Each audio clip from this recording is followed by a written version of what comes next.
Hello everyone, welcome back to another video at my YouTube channel and blog. This is Trina from thereisacardforthat.ca. Today I'm going to be making a sympathy card using this large flower from Stampin' Up's Birthday Blooms.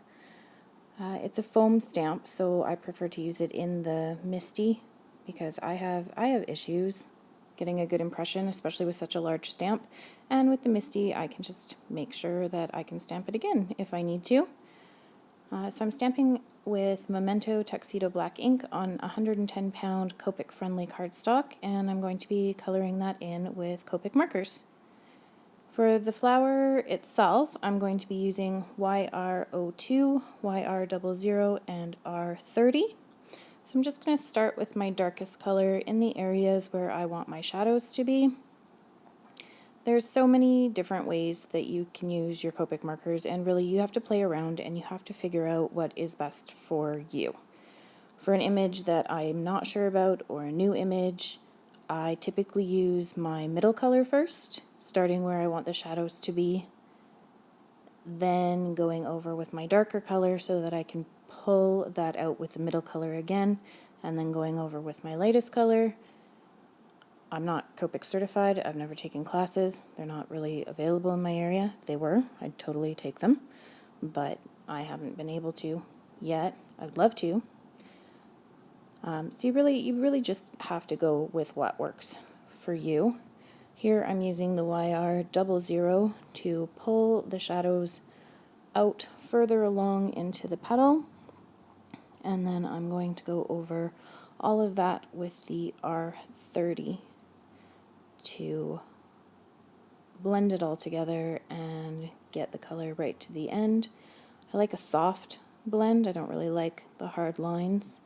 I know that some people, they'll pull in like a fourth or darker marker for those really deep shadows, but that's not something I'm comfortable with yet.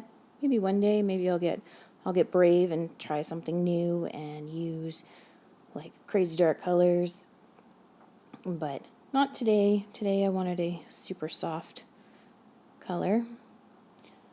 For the middle part of the flower I'm using Y35 for the stems or stamen, things that the pollen sticks to. I don't know what those are called. If anybody knows what those are called, just fire me off a message and let me know, because I color a lot of flowers and I should probably know what those are.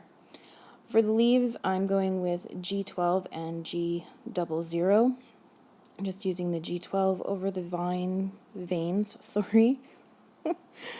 and around where the shadows will be, and then going over it completely with the G00.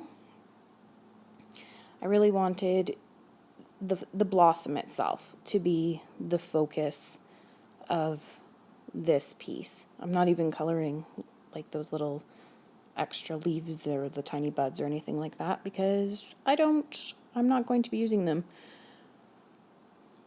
So here I do go back in with the YR02 just to darken up some of those lines. And I guess this is where I could have used a dark one, maybe YR04, but no. So I'm just going to use my little scissors and cut out right along that black line for the flower and the leaves that I do want. And then I am going to take a black marker and just go around the edges of it just to cover up any of those white lines or areas that I might have missed, so it'll look absolutely beautiful and perfect, and no one will ever know if I made a mistake. And we all make mistakes. I've been doing this for years and we still make mistakes. I also hold the marker point towards the back so that in the event that I do slip, I don't mark up the front of the card. Here I'm just using the end of the scrap to write out my sentiment. I'm using the With Sympathy from the Stampin' Up Rose Wonder set. And I could have done this in the MISTI, but it's pretty basic. It's a clear stamp, so you can see right through it, see if the ink is good, and get a good solid impression with that. And then I am going to just set that aside for now.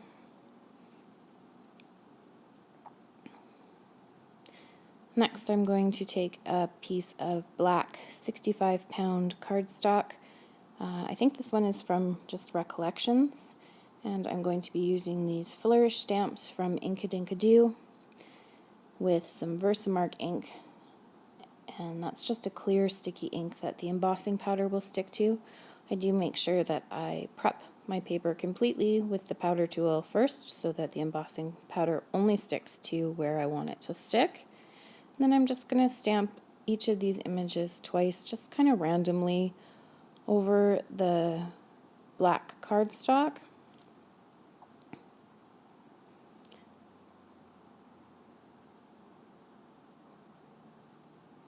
And get that last one in there. I kind of already know where I want to put the flower in the greeting, so I'm not super worried about like even coverage or spacing between the flourishes. So I'm just using my clear embossing powder and just tapping off the back to get the excess off.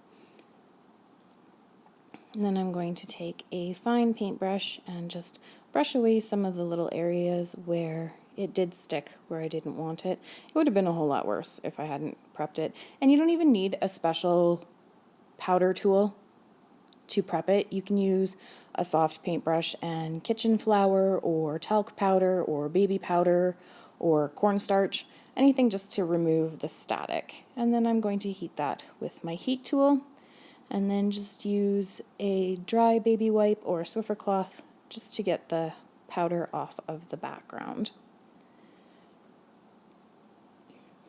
So here I'm just folding my card base. This is going to be a side fold standard A2 sized card base, and it's going to be in landscape.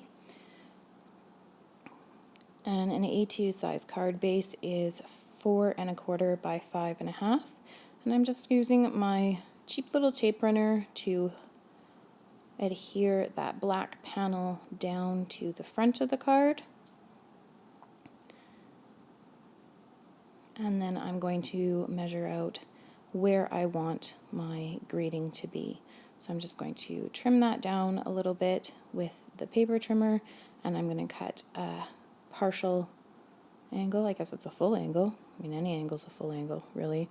So I'm going to cut an angle on the one end and see how I like that. And that's going to go right there. I did decide that the white was just too white against the black. I like contrast as much as the next girl, but it was too much because of how thick this little banner is. So I'm just taking my black gel pen and creating some faux stitching along the edges just to break that up just a little bit and add some interest to it. And then I'm going to put that back down and see how much more I like it. And I do decide that it's pretty fantastic right there. So I'm going to adhere that down with the same tape runner. And I get my tape runners right from the dollar store. I don't have any issues with them. I don't find them to be inferior quality. They work great, and I don't have to pay a whole lot. So for the flower, I'm going to pop that up with some foam tape. Again, straight from the dollar store. It's like $1 in like the picture mounting section. It's foam mounting stuff, though I really don't know why anybody would mount anything on their wall with foam tape, but apparently they do, and it works out really well for me because they sell mounting tape at the dollar store. So I'm just going to make sure that all of the little pieces that kind of hang off the edges and stuff like that have tape on them so that they don't get squished and it stays nice and popped up if I were to put this in the mail. And we'll get those backing pieces off and then put that right down where I want that to go.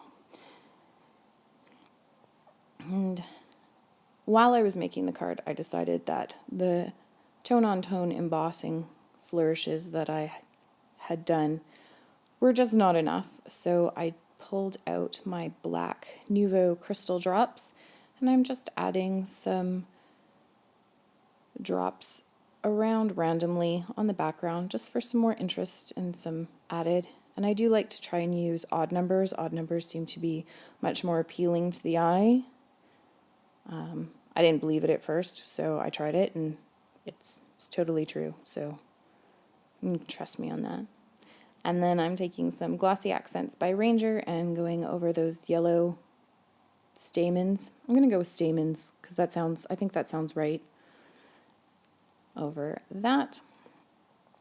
And that is the card for today.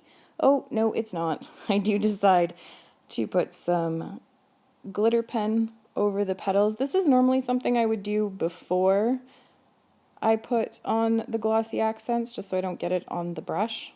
So you can see why I thought that was the card for today. And then we add this. And this really is the card for today. Thank you so much for watching. If you enjoyed this, please give it a thumbs up and don't forget to subscribe. I'll have a link to my blog down at the bottom. Bye!